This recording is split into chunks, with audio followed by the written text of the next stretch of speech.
فإننا سنضرب بيد من حديد كل من سوى على نفسه العبث عن واستقرار هذا الوطن الغالي. واحنا رفعنا بالجواب المختصر باسم الحرس. يا ذي بدأت القول كون بسر إشارات المرور، إياك تتعدى حدودك، من تعدى نفتح اسلحنا الحرس يا أخوك، فرسان الوطن كم من جسور.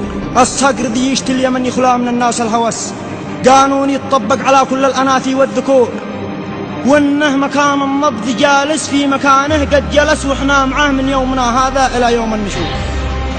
والله بأن أحمد علي قرز دمانا وقت، واحنا اقترسنا في دماغه مثل حبات البذور، وانه مكان النبض جالس في مكانه قد جلس، واحنا معه من يومنا هذا إلى يوم النشور.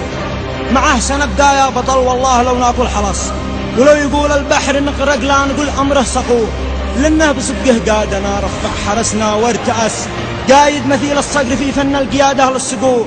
هذا القيادة مرجلة فطنة ذكاء شدة شرس حكمة وفاء وخلاص، فيها تجتمع كل الأمور. زدنا تمسك بالحرس والصقر علا وارتوس، وأنا لأني في الحرس بعظل مترفع فخور، وأنا لأني في الحرس بعظل مترفع فخور.